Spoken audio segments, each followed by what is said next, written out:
वक्रतुंड महाकाय सूर्यकोटि समप्रभ निर्विघ्नं कुरु मे देव सर्वकार्येषु सर्वदा। दोस्तों, जैसे गणेश जी का विराट स्वरूप हमें जीवन में बड़ी सोच रखना सिखाता है, उसी प्रकार उनका छोटा मुंह और बड़े कान हमें कम बोलने और ज़्यादा सुनने की सीख देते हैं।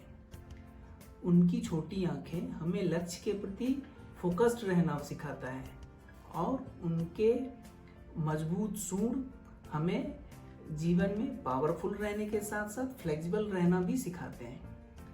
तो आज गणेश चतुर्थी के इस उपलक्ष्य में हम विघ्नहर्ता के अपने जीवन में महत्व और उनकी जीवन की घटनाओं से हम अपने जीवन में कार्य सिद्धि कैसे प्राप्त कर सकते हैं, इसके बारे में आज बात करेंगे। तो चलिए करते हैं श्री गणेश।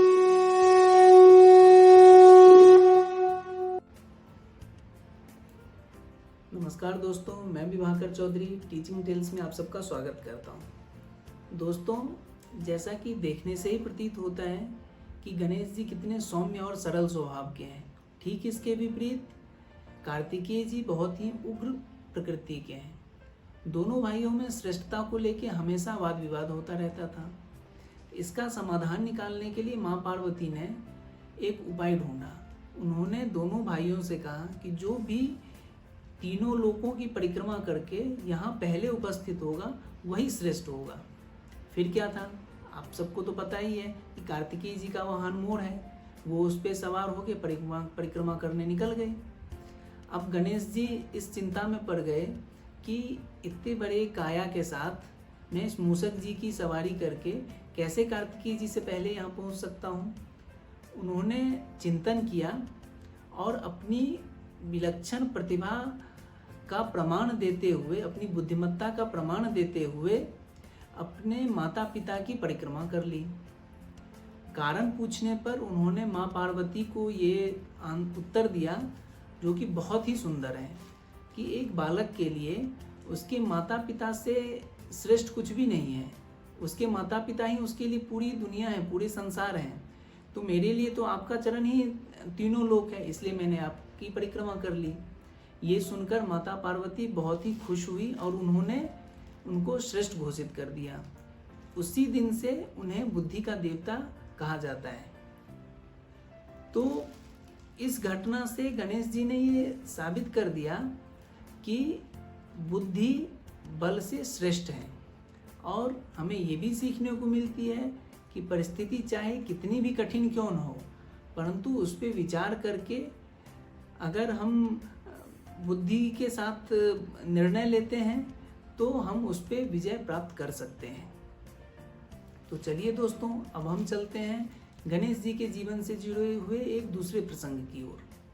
ये है महाभारत काल की बात, जब व्यास जी महाभारत महाकाव्य की रचना करने जा रहे थे।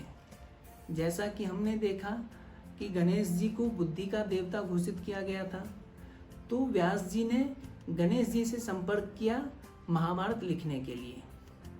हामी भरते हुए गणेश जी ने एक शर्त रख दी कि आप महाकाव्य की धारा प्रवाह व्याख्या करते जाएंगे और मैं उसे लिखता जाऊंगा। अगर आपने बीच में कहीं पे रुके तो मैं लिखना बंद कर दूंगा। व्यास जी ने उनकी शर्त स्वीकार कर ली, परंतु उन्होंने भी एक शर्त रख दी कि आप उन्हीं श्लोकों को लिखेंगे जिसका अभिप्राय आप जानते हो। गणेश जी ने भी ये शर्त स्वीकार कर ली और हो गया महाभारत महाकाव्य की रचना प्रारंभ। लिखते लिखते एक समय ऐसा आया जब गणेश जी की कलम टूट गई। तब पता है दोस्तों, उन्होंने क्या किया होगा। ये उनके कार्य की प्रति निष्ठा और अपने वचन की प्रति दृढ़ता दर्शाता है कि उन्होंने अपना एक दांत तोड़ के उससे लिखना प्रारंभ कर दिया ताकि निरंतरता टूटे नहीं। तो दोस्तों, उसी दिन से उनको एक दंत कहा जाने लगा और उन्होंने पूरा महाकाव्य निरंतरता के साथ लिखा। तो इससे हमें ये सीख मिलती है कि हम जो भी कार्य करते हैं उसमें हमें अपनी पूरी निष्ठा देनी चाहिए और उसे तन्मयता के साथ करनी चाहिए। और अगर हम जिम्मेदारी के साथ काम करते हैं तो निश्चय ही हमें सफलता भी प्राप्त होगी और हमें यश भी मिलेगा। तो आइए इस गणेश चतुर्थी के अवसर पे हम ये संकल्प लें कि गणेश जी के जीवन से जुड़े हुए जो भी हमें सीख मिलती है उन सीखों को हम अपने जीवन में उतारें और अपने को कल से श्रेष्ठ मनुष्य के रूप में हम परिवर्तित करें। हर एक दिन हमें कुछ न कुछ नया सीखना चाहिए जिससे कि हम अपने को श्रेष्ठ बनाते रहें। तो दोस्तों, आशा करता हूँ कि हमारा वीडियो आप लोगों को पसंद आ रहा होगा। तो हमें कमेंट बॉक्स में ज़रूर बताएं और अपना सुझाव भी हमें कमेंट बॉक्स में दें। और अगर आप चाहते हैं कि मैं आपके लिए किसी और टॉपिक पे वीडियो बनाऊं तो वो भी आप हमें सलाह ज़रूर दें। अपने टॉपिक का नाम हमें कमेंट बॉक्स में दें। तब तक आप लोग ध्यान रखें। नमस्कार।